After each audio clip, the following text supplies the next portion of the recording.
Welcome! Today we are looking at Lexis and structure.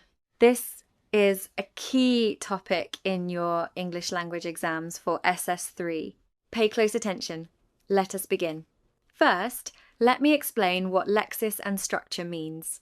Lexis refers to the vocabulary of a language. It includes words, their meanings, and how they are used. Structure refers to the grammatical arrangement of words in sentences. Together, Lexis and structure covers the correct use of words and the rules for forming sentences. In your exams, you will be tested on your knowledge of grammar, vocabulary, and sentence construction. Questions may include choosing the correct word to complete a sentence, identifying grammatical errors, and rewriting sentences correctly. Now let me explain the main areas of Lexis and structure. The first area is concord, also called subject-verb agreement. The subject and verb in a sentence must agree in number. A singular subject takes a singular verb. A plural subject takes a plural verb. For example, he runs every morning is correct. He run every morning is incorrect. They run every morning is correct. They runs every morning is incorrect. Problems arise with collective nouns, indefinite pronouns, and expressions of quantity. Collective nouns like team, committee, family, government can be singular or plural depending on whether the group acts as one unit or as individuals. For example, the team is playing well treats the team as one unit. The team are arguing among themselves treats the team as individuals.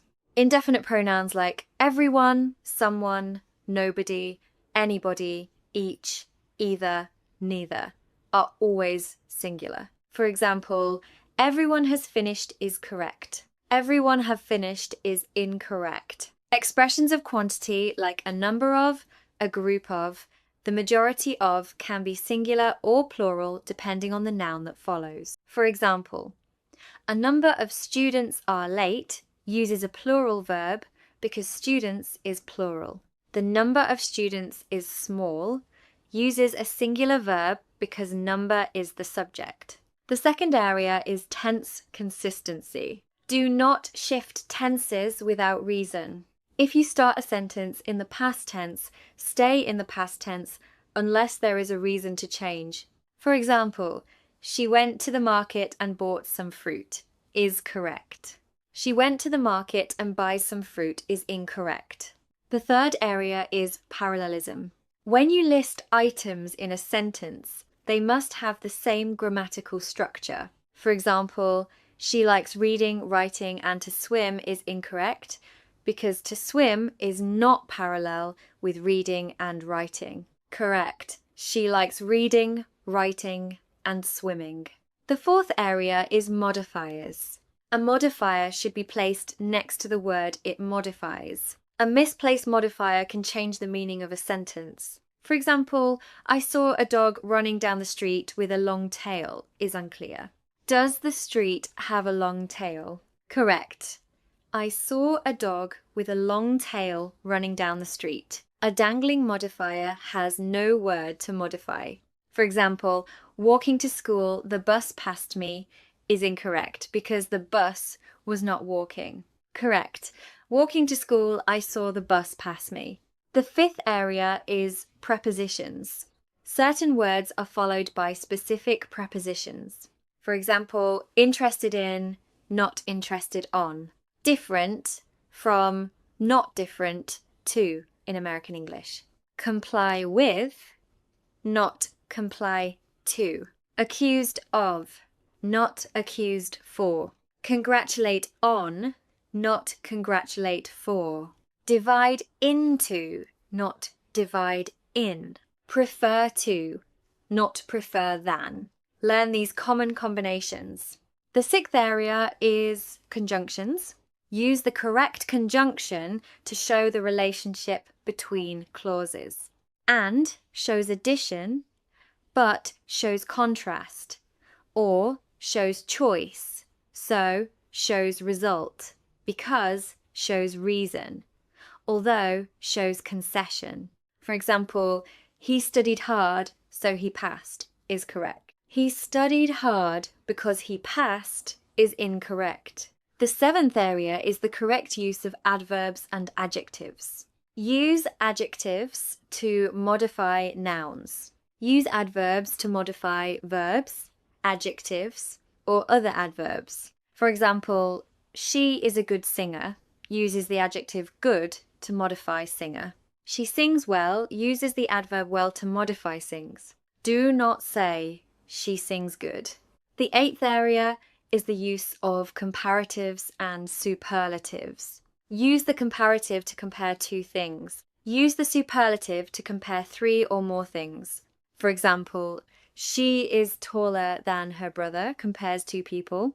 She is the tallest in her class compares more than two. Do not use double comparatives like more, better. Use better alone. Now, let me explain common errors in Lexis and structure. The first common error is subject-verb agreement with collective nouns. Remember, if the group acts as one unit, use a singular verb. If the members act individually, use a plural verb. The second common error is using the wrong tense. Be consistent. Do not shift from past to present without reason. The third common error is using the wrong preposition. Memorize common prepositional phrases. The fourth common error is misplaced modifiers. Place modifiers next to the words they modify. The fifth common error is lack of parallelism. Ensure items in a list have the same grammatical form. Now, let me give you practice exercises. Exercise 1. Choose the correct word. Every one of the students have completed the assignment. Answer, has. Exercise 2. Correct the error. She is more taller than her sister. Answer, she is taller than her sister. Exercise 3. Choose the correct preposition. He is interested on learning French. Answer, in. Exercise 4. Correct the misplaced modifier. I saw a car driving to work with a flat tire. Answer, I saw a car with a flat tire driving to work. Exercise 5. Correct the parallelism error. She enjoys swimming, to run, and dancing. Answer, she enjoys swimming, running, and dancing. A common exam question asks you to choose the word that best completes a sentence. Here is a sample answer strategy. First, read the sentence carefully. Identify the grammatical relationship between the blank and the rest of the sentence. Consider subject-verb agreement, tense, preposition, or conjunction. Eliminate options that are clearly wrong. Choose the option that makes the sentence grammatically correct and logically sound. Another exam question asks you to identify the grammatical error in a sentence. Here is your answer strategy. First, read the sentence completely. Look for common errors like subject-verb disagreement, wrong tense, wrong preposition, misplaced modifier, or lack of parallelism. If you cannot find the error, read the sentence aloud. Often, your ear will catch what your eyes miss. Let me give you a quick summary. Lexis and structure covers vocabulary and grammar. Key areas include concord, tense consistency, parallelism, modifiers, prepositions, conjunctions, adverbs and adjectives, and comparatives. Common errors include subject-verb disagreement, tense shifts, wrong prepositions, misplaced modifiers, and lack of parallelism.